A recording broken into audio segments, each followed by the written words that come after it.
तुम्ही MS word वापरून एक प्रकल्प हॉल तयार केला आहे म्हणजे आणि ह्या सेलिब्रेशनचा फॉर्मॅट जे आपल्याला कॉपी करून या समरी प्लेसला लागू करायचं आहे तर या सेलिब्रेशनला सिलेक्ट करायचं असं आणि याला काय करायचं इथं फॉर्मॅट पेंटर घ्यायचं इथं आणि नंतरला काय करायचं समरी प्लेसला असं सिलेक्ट करायचं जे काय या सेलिब्रेशनचा फॉर्मॅट होता त्या समरी प्लेसला असं लागू होईल आणि नंतर सबमिट करायचं इथं दिलेल्या डॉक्युमेंटमध्ये पहिल्या पानाच्या आरंभी इन्फॉर्मेशन शब्द हा टाईप करा म्हणजे पहिल्या पानाच्या आरंभी म्हणजे पहिल्या रेषेवर टाईप करायचं आय कॅपिटल आहे तर आय कॅपिटल टाकायचं इन्फॉर्मेशन असं टाकायचं आहे सर्व टेक्स्ट आणि नंतरला काय करायचं टॅबची स्थिती वापरून आपल्याला काय करायचं आहे 2 इंच असं सेट करायचं आहे तर त्याच्यासाठी इथं काय करायचं पॅराग्राफ ग्रुपमध्ये या ग्रुपला क्लिक करायचं इथं आणि नंतरला काय करायचं इथं टॅब्स आहे त्या टॅब्सला क्लिक करा असं आणि नंतर याच्यामध्ये टॅब पोझिशन किती करायचं आपल्याला 2 इंच असं सेट करायचं 2 टाका आणि इंचसाठी डबल इन्व्हर्टेड कॉमा द्यायचा असं आणि नंतर ओके करायचं समजलं पुढचा क्वेश्चन बघा दिलेल्या डॉक्युमेंटमध्ये पहिल्या पानाच्या तळाशी म्हणलं म्हणजे पहिल्या पानाच्या शेवटच्या ओळीवर आपल्याला टाईप करायचा डेट हा शब्द आणि नंतर काय करायचं टॅब्स वापरून आपल्याला टॅबची स्थिती 3.5 करायचं इथे क्लिक करा पहिलं आणि याला इंटर करत जा सर्वात शेवटी जायचं असेल इंटर करत आणि दुसऱ्या पेजेसवर जायचं नाही असं दुसऱ्या पेजेसवर गेलं तर बॅक पेजनं परत वापस या लास्टच्या ओळीला टाकायची इथं तर डेट हा शब्द टाईप केल्यानंतर इथे काय करायचं पॅराग्राफ सेटिंग्समध्ये जा आणि इथे टॅब्स घ्या इथे टॅब पोझिशन किती करायचं आपल्याला 3.5 इंच करण्यासाठी डबल इन्व्हर्टेड कॉमा द्यायचा ठीक आहे दिलेल्या डॉक्युमेंटमध्ये पहिल्या ओळीच्या आधी 6 पट जागा ॲड करा म्हणजे पहिल्या ओळीच्या आधी आपल्याला 6 पट जागा ॲड करायच्या तर त्यासाठी आपल्याला या लेआउट टॅबमधून पण करता येते इथं आणि होम टॅबमधून इथून पण करता येते त्यात तर सगळ्यात सोपं आपल्या लेआउट टॅबमध्ये गेलं तर थोडंसं लवकर भेटेल इथं बिफोर एक आणि आफ्टर एक नावाचे 2 असे आपल्याला पर्याय दिसतील तर पहिल्या ओळीच्या आधी म्हणलं तर आपल्याला बिफोरमध्ये टाकायचं 6 आणि इथं एंटर करा PT टाकायची गरज नाही ऑटोमॅटिक आपल्याला याच्यामध्ये ॲडजस्ट होऊन जाईल तर फक्त 6 पट टाकायचं आणि याला एंटर करून याला सबमिट करायचं तर नंतरचा प्रश्न बघा दिलेल्या डॉक्युमेंटमध्ये पहिल्या ओळीच्या नंतर 12 पट लाईन स्पेसिंग ॲड करा म्हणजे नंतर म्हणलं तर इथं लेआउटमध्ये जा इथं आफ्टरमध्ये टाका 12 आणि याला एंटर करायचं PT साठी ठीक आहे तर त्यानंतरचा प्रश्न पहिल्या ओळीच्या आधी 18 पट जागा म्हणलं तर तसंच आहे जसं आपण 6 पट जागा केली तर बिफोरमध्ये तसं इथं काय करायचं त्यामध्ये 18 पट करायचं इथं 18 करा आणि याला एंटर करायचं ठीक आहे नंतरचा प्रश्न बघा हे पण आपल्या सेम प्रश्न पहिल्या ओळीच्या नंतर आपल्याला म्हणजे याच्यामध्ये काय करायचं इथं आफ्टरमध्ये टाकायचं इथं किती टाकायचं आपल्याला 24 करायचं आफ्टरमध्ये इथं लेआउटमध्ये क्लिक करा पहिलं इथं आफ्टरमध्ये क्लिक करून याला 24 पट करा पटसाठी आपल्याला एंटर करायचं ठीक आहे पुढचा प्रश्न बघा दिलेल्या डॉक्युमेंटमध्ये 2 रो आणि 7 कॉलमचा टेबल तयार करा आपल्याला 2 रो आणि 7 कॉलम घ्यायचे आपल्याला तर इन्सर्ट टॅबवर जा टेबलला क्लिक करायचं आणि इन्सर्ट टेबल करायचं नंबर ऑफ कॉलम किती आहे आपल्याला 7 दिलं आणि नंबर ऑफ रो आपल्याला 2 दिला 2 आपल्याला ऑलरेडी आहे त्याच्यात तर याला काय करायचं फक्त ओके करायचं ठीक आहे पुढचा क्वेश्चन बघा दिलेल्या डॉक्युमेंटमध्ये 8 रो आणि 8 कॉलमचा टेबल तयार करा म्हणजे आपला 8 रोचा आणि 8 कॉलमचा टेबल घ्यायचा एकच तर इन्सर्ट टॅबवर जा टेबलला क्लिक करा इन्सर्ट टेबल करा नंबर ऑफ कॉलम 8 करा नंबर ऑफ रो पण 8 करायच्यात आलं काय त्यामध्ये 8 2 8 64 तरी असं 64 कॉलमचा असं एक बॉक्स बनव ठीक आहे पुढचा क्वेश्चन बघा दिलेल्या डॉक्युमेंटमध्ये 3 रो आणि 8 कॉलमचा टेबल तयार करा जमते तुम्हाला आता याच्यामध्ये नंबर ऑफ कॉलममध्ये 8 टाकायचं नंबर ऑफ रोमध्ये 3 टाकायचं इन्सर्ट टेबल करा नंबर ऑफ कॉलम 8 करा नंबर ऑफ रो 3 करायचं दिलेल्या डॉक्युमेंटमध्ये 2 रो आणि 3 कॉलमचा टेबल तयार करा जमते तुम्हाला याच्यामध्ये सोपंच आहे आता जसं केलं होतं तसंच करायचं नंबर ऑफ रो 3 टाका आणि नंबर ऑफ रो 2 टाका हे बघा दिलेल्या डॉक्युमेंटमध्ये 3 रो आणि 3 कॉलमचा टेबल तयार करा म्हणजे याच्यात तर इथं काय करायचं इन्सर्ट टॅब टेबलला क्लिक करा इन्सर्ट टेबल करा इथं 3 रो करा आणि 3 कॉलम बी करा दोन्ही ठिकाणी 3 करा आणि याला ओके करायचं आणि नंतर काय करा म्हणजे टेबल तयार करा आणि पहिल्या रो मधील दुसरा सेल सिलेक्ट करा इथं पहिला रो इथं आहे हे पूर्ण केलं तर सिलेक्ट काय व्हायला पहिला रो झाला सिलेक्ट पण आपल्याला काय करायचं पहिल्या रो मध्ये दुसरा सेल फक्त सिलेक्ट करायचा आहे हे दुसरा सेल आपल्याला हे 2 नंबरचा याला डबल क्लिक करा ट्रिपल क्लिक करा जोपर्यंत हे सिलेक्ट होणार नाही तोपर्यंत त्याला असं सिलेक्ट करायचं झालं काय सिलेक्ट आता याला काय करायचं बॅकग्राऊंड कलर आपल्याला ऑरेंज करायचा इथं बॅकग्राऊंड कलर करण्यासाठी इथं शेडिंग कलर एक दिलेला आहे दिसते काय इथं या शेडिंग कलरला क्लिक करा आणि या इथं ऑरेंजला क्लिक करायचं तर हे झाला का ऑरेंज कलर असं दुसरा सेल आणि याला नंतर सबमिट करा. पूर्ण रो आपल्याला करायचं नाही. दिलेल्या डॉक्युमेंटमध्ये 5 रो आणि 6 कॉलमचा टेबल तयार करा. जमते तुम्हाला. नंबर ऑफ कॉलम 6 करा आणि नंबर ऑफ रो 5 करा. दिलेल्या वर्ड डॉक्युमेंटमध्ये 3 रो आणि 3 कॉलमचा टेबल तयार करा म्हणलं आणि नंतर संपूर्ण पार्श्वभूमीचा कलर आपल्याला ऑरेंज करा म्हणलं. तर इथं काय करायचं, इन्सर्ट टॅबवर जायचं, टेबलला क्लिक करा, 3 रो करा आणि 3 कॉलम करायच्यात. दोन्ही ठिकाणी आपल्याला 3-3 करायचं. आणि नंतर काय करायचं, संपूर्ण पार्श्वभूमीचा कलर जे आपल्याला ऑरेंज करायचा आहे हे त्याला सिलेक्ट करा. शेडिंग कलरला क्लिक करून याला ऑरेंज करायच्यात. ते असा ऑरेंज कलर आपल्याला येऊन जाईल याच्यात असं. ठीक आहे.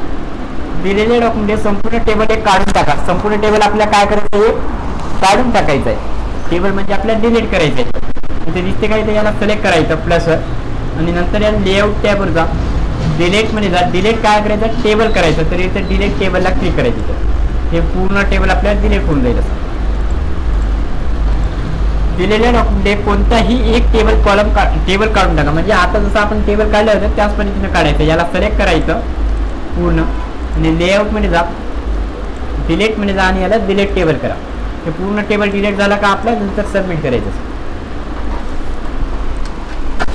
दिलेल्या MS वर्ड डॉक्युमेंटमध्ये 5 रो आणि 2 कॉलमचा टेबल तयार करा आणि संपूर्ण पार्श्वभूमीचा कलर काय करायचा, आपल्याला ग्रीन करायचा आहे. तर इथं इन्सर्ट टॅबवर जा, टेबलला क्लिक करा, इन्सर्ट टेबल करा आणि नंबर ऑफ कॉलम 2 करायचा आहे आणि नंबर ऑफ रो आपल्याला 5 करायचा आहे. नंबर ऑफ रो 5 करा आणि याला ओके करायचं. आणि संपूर्ण पार्श्वभूमीचा कलर काय करायचा, आपल्याला सिलेक्ट करायचा याला आणि याला ग्रीन करायची. लाईट ग्रीनच्या बाजूला ग्रीन कलर. पुढचा क्वेश्चन, तुम्ही तुमचा एक रिझ्यूम तयार केला आहे ज्यामध्ये वैद्यकीय तपशिलांसाठी तुम्ही एक टेबल समाविष्ट केला आहे आणि यामध्ये टेबलमध्ये काय करायचं, आपल्याला या टेबलमध्ये आपल्याला दिलेला आहे एक टेबल. या टेबलला काय करायचं, आपल्याला एक कॉलम तुम्हाला 2 कॉलम मध्ये विभाजित करायचा. म्हणजे आपल्याला एक कॉलम आणि एक रोचा टेबल दिलेला आहे. एका कॉलमला आपल्याला 2 कॉलम करायचा आहे आणि एका रोजला आपल्याला किती करायचं आहे, 4 रो मध्ये विभाजित करायचं आहे. दिसते काय, तर 4 रो मध्ये विभाजित करा. तर त्याच्यासाठी कोणता क्रमांक पाळायला मिळेल. इथे याला खाली घ्या आणि इथे एक टेबल दिलं आहे आपल्या एक कॉलम आणि एक रो. तर याला क्लिक करा पहिलं आणि इथे लेआउट टॅबमध्ये या. इथे इन्सर्ट बेलो नावाचं एक ऑप्शन आहे, याला 3 वेळेस क्लिक करा. आला का 3 वेळेस क्लिक केला तर इथे 4 रो झाले का विभाजित आणि याला 2 कॉलम मध्ये करायचं. तर इथे इन्सर्ट राईट करा किंवा लेफ्ट करा, दोन्हीपैकी कोणतंही केलं तरी चालते. ठीक आहे. कारण आपल्या 2 रो आपल्याला तयार करायचे होते. लेफ्टला केलं तरी 2 रो तयार होतात, राईटला केलं तरी 2 रो तयार होतात.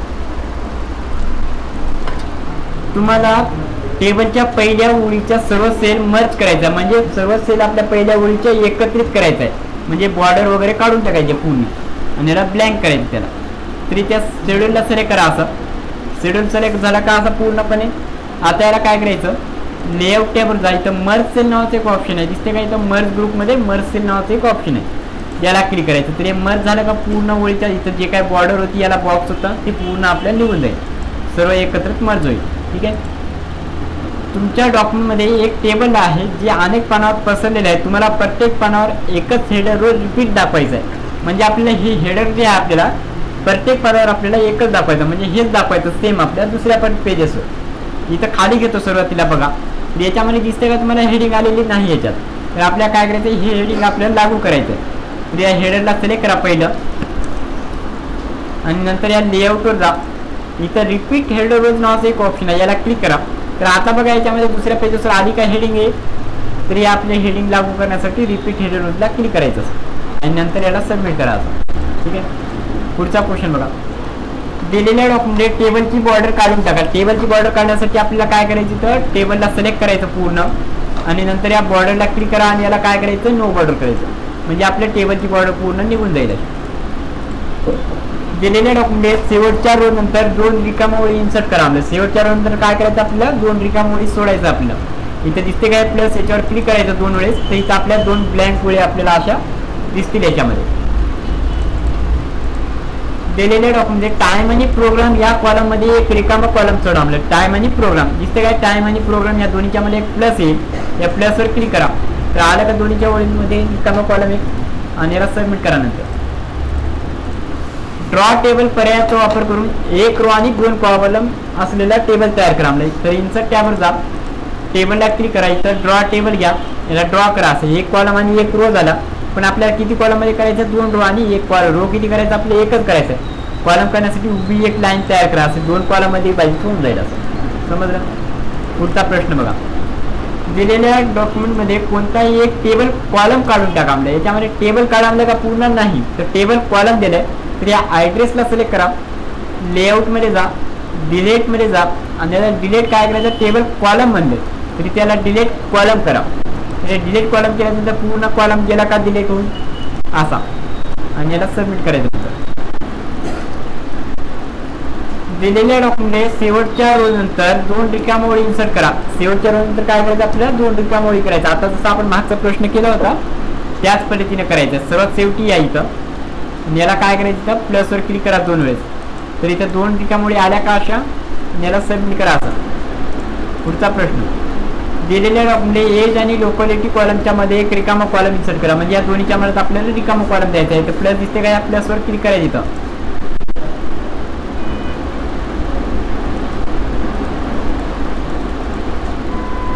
आलं का प्लस, याला क्लिक करायचं. याच्यामध्ये दोन्हीच्या मध्ये रिकामा कॉलम आला याच्यामध्ये असं, आणि याला सबमिट करायचं. नंतर 8 रो आणि 8 कॉलमचा टेबल तयार करा. म्हणजे सेम तसंच आहे, इन्सर्ट टॅबवर जायचं आणि या टेबलला क्लिक करायचं.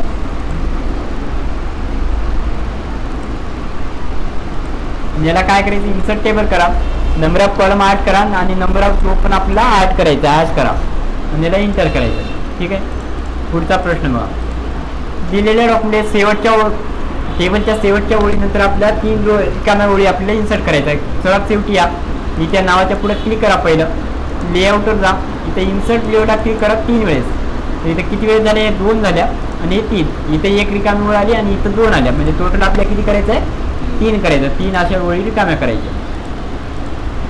दिलेल्या डॉक्युमेंट इव्हेंट डिस्क्रिप्शनच्या उजव्या बाजूला एक ब्लँक कॉलम सोडा. तर उजवी बाजू कोणती, आपल्याला इकडली आहे. जर ओळखी येत नसेल तर इथं राईट सेंटर आहे का बघायचं, अलाइनमेंट राईट आहे म्हणजे उजवी बाजू इकडली आहे. इथे याला काय करायचं, प्लसवर क्लिक करायचं, तर आपल्याला येऊन जाईल तसं. समजलं. पुढचा प्रश्न बघा, दिलेल्या डॉक्युमेंट ऍडमिशन प्रोसेस बदलून आपल्याला हे टेक्स्टच्या जागी आपल्याला काय करायचं, एंट्रन्स प्रोसिजर टाकायचं आहे. इथे त्याला डबल क्लिक करा, ही सर्व टेक्स्ट कट करायचं. एका एकानं कट करा. सर्व जर कट केलं तर टायटल बॉक्स जाईल, ते टायटल बॉक्स जाऊ द्यायचं नाही. असं इथे टाकलं का असं, याच्यामध्ये काय टाकायचं, एंट्रन्स प्रोसिजर टाका. पी कॅपिटल घ्या, PROCEDURE.